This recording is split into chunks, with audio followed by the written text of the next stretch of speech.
Welcome back. So today I'm going to go ahead and go over some of the basic commands in the Linux terminal. So there'll be others. There are around 3,000 Linux commands, something like that. I'm not sure, was it actually 2 or 3? It doesn't matter. You don't need to know all of them. It's unimportant. You need to know the ones that you will use. First of all, you need to know the basic ones, and then you move on from the basic ones to the ones that are fit for your purpose. And then over time, you basically learn more and more and more and more. And I don't think that there are that many people who know all of them. But it doesn't matter because a lot of them you will never need or use, as they are commands built for specific purposes. Anyway, so the very first command that we will need to learn is the cd command. So these are the set of commands which will help you with the navigation. So you have the cd command, which stands for change directory. Now, pretty much almost all the commands have manual pages. So you type in man cd, and this gives you a ton load of information in regard to the cd command and all of the arguments that can be passed to it. It gives you the syntax, what it is, how it is used, etc. You press Q to actually quit it. Why is the screen going dark? Okay. Anyway, the arguments that are passed to the commands. Well, I'm not going to do the demo on that with the CD. I'll do it with the ls. But here, let me just show you how the CD works. If you press CD and if you type in slash, I don't know, home, and then just press tab, it's going to autocomplete. So tab autocompletes commands. If I press tab twice, it's going to give me the list of possibilities. But I can just type in CD, and now I am in that folder. I am in that directory. And if I type in pwd, which stands for print working directory, and press enter, that's going to tell me exactly where I am at the moment. So this is my working directory. Another command is ls, which lists the contents of the current directory. ls can be passed argument. You can pass arguments. So you pass arguments with a dash, and then you specify which argument you wish to pass. And if I state ls-l, that will tell me that will give me a detailed listing in terms of the file. So it will give me permissions, who is the owner, which group owns it, what is the file name, etc. You have some other information here, but I'll explain it shortly. You don't need to know all of it. If I type in another argument, which is h, it's going to tell me the exact size of each file in a human readable format. So 4.8 megabytes, 64 kilobytes, and so on and so forth. Not all of them are listed for some strange reason. It doesn't really matter. Most of the time, it's going to work out just fine. It's probably working out just fine. I just can't see why it's not printing it out the way I wanted to do, the way I wanted it to. But -h in general gives you the human readable format. You can also type in man ls, and it's going to give you a lot of listing in terms of all the arguments that can be passed. You have a serious amount of them. Like, quite literally here, it stands for human readable with -l or -s print. Human readable sizes, 1 kilobyte, 234 megabytes, 2 gigabytes, etc. It's gonna give you it's gonna tell you the sizes. Anyway, so I'm just gonna go ahead and press Q to quit this. One of the other commands that you can use is the uname -a, and that's gonna -a stands for all in general, and that's gonna tell you well, this is my domain, this is the host name, and then this is the kernel version here, and I'm running Fedora 23. You might have done, I mean, 24 is out. I will update 24, but no significant difference in terms of what we are going to be doing. 22, 23, 24, and probably 25 will be almost exactly the same for our purpose, if not exactly the same. I mean, there aren't any real differences there that would affect us. Anyway, if you type in uname -r, another argument, that's just going to give you the kernel. So let's go ahead and clear that. You clear it with Control L or by typing in the command clear to clear the screen. There's also a nice command which is called history, history, and it gives you a listing of all the commands that you've typed in. Well, at least 1,000 of them, or however many you've actually configured. You configure it from here. You just go File, Settings, Edit Current Profile. And this is also where you can configure your terminal, how you wish it to look like. So if you go into Appearance, you can like set these colors. I prefer to use this one as it is light on my eyes, or this one. Generally, in between one of the two I pick, it doesn't really matter for me because it's just something, because I spend a lot of time in front of the computer. I always choose the colors that suit my eyes the best. And you see it says scrolling 1,000 lines. So you can alter this any way you like. Actually, let's put it back to the white one, as it is better for you, because you can see it better. Okay, so let's clear the screen. Next up, we're gonna go ahead and take a look at chmod and chown and touch. So if I type in touch and if I type in test, this is going to create a file test. If I type in ls, test is there. There's also ll, a short version of ls-l, and it's still going to be there. As you can see it, it's test is here and it's here. If I press Control to clear the screen. Now if I type in ll space test, I just want to get a listing for a particular file. I can see that the chronic, which is the user that owns the file test, and the group chronic owns the file test as well. These here, dash stands for a file. You have a D, which stands for a directory, and L, which stands for a link. I think you have a few more of them for pipes, etc., but doesn't really matter now. We'll get into pipes when we start messing around with traffic down along the merry road. So you have the first three signify the permissions for the user. The second three signify the permissions for the group. And the last three signify the permissions for the world, so what anybody else can do to the file. And these are called discretionary access controls. This has nothing to do with mandatory access controls, which is SC Linux. So this is just the first layer of security.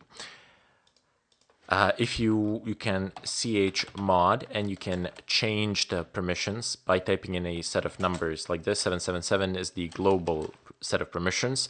I would strongly suggest that you go out onto the net and you take a look at chmod and man chmod, because it's such an extensive, well, maybe not that much of an extensive command, but you see these permissions, they have a logic of their own. So chmod, if you type in like 777, that's a global mode, but you can also type in 055 or something like that, and that's gonna enable you to give different permissions. But you need to take a look at these numbers and what each one of them represents here. Actually, let me just go ahead and look it up for you. File permissions. There was a very good explanations. There's a very good explanation on the net out there for this. It's not really an explanation of the chmod. It just gives you the listing on the numbers. And the listing on the numbers is the thing that I'm looking for now. Yep, there we go. So if you 4 stands for readable, 2 stands for writable, and 1 stands for executable. But you see these R, W, and X? Well, they can also be used, and I can do this. chmod, instead of typing in numbers, I can just type in +X to test. Yep. And if I press enter and if I do LL test again, you will see that the user has gained execute permissions, and that the group has gained execute permissions, and that the world has gained execute permissions, which is like really bad, which is not something that we generally want. But there's also something, let me just open up a text editor here for you. And by the way, VMI is the text editor. You won't have it by default. Type in DNF. And actually, no, I'll talk about the DNF later. You can just type in VI. That's the one that you will have. And with VI, type in tests, I don't know, 0, 1. And let me just go ahead and copy paste these. I don't actually need to do this. This is just from my notes. +2 + 1.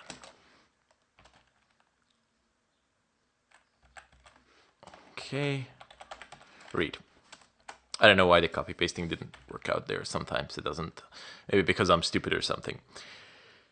So 7. It's actually 4 + 2 + 1. So read, write, execute. 4 is read, 2 is write, 1 is execute. So 4 + 2 + 1, basically, yeah, that's equal to 7. So the next one is basically 6, which is 4 + 2, that's read and write. Here, let me just open up another term, a new window, and let me demonstrate that a little bit further. I know it can look a little bit scary, but believe me, you'll figure it out with great ease. So ls test, right? ll test, there you go. So it has all these permissions. And one number,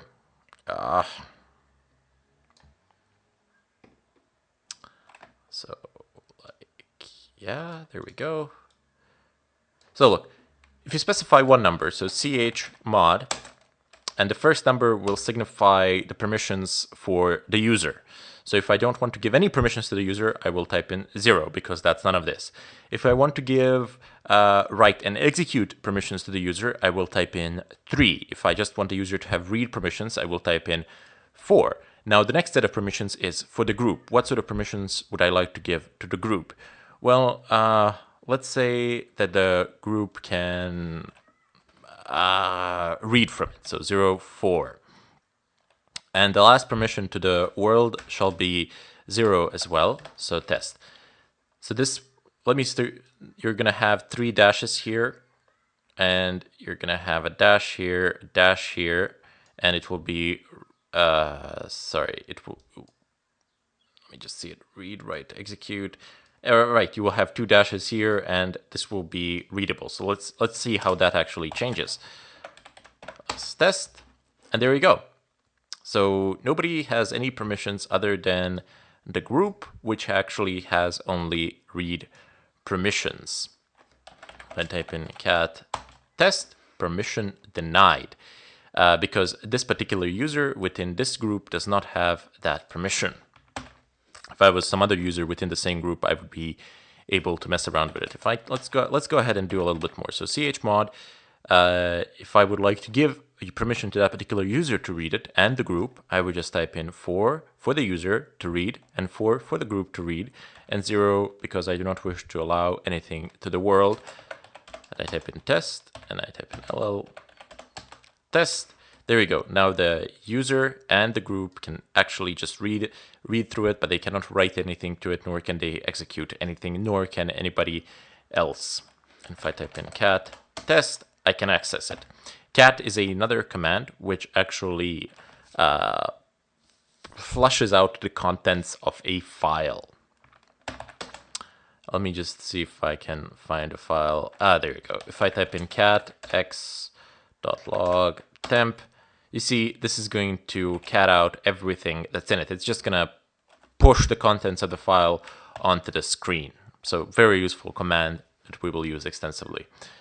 So this is how the permissions, the discretionary access controls work. I'm sure you figured it out. If you didn't, take a look at it. I mean, it's not really that complicated. They've actually made it extremely simple.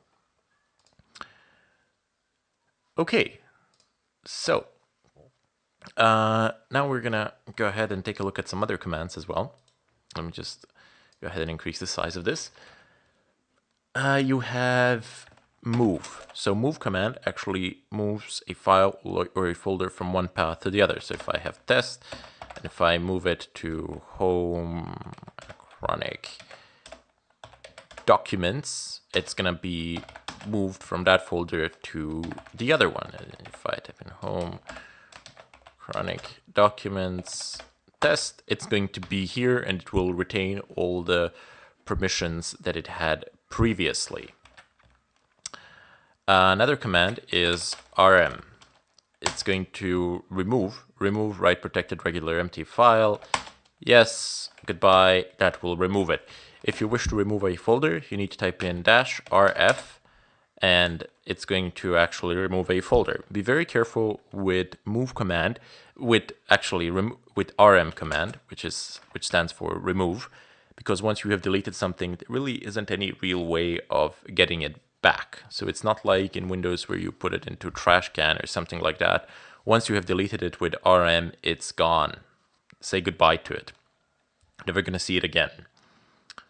There are a few others, but I'm gonna cut the tutorial here and we'll come back in the follow-up.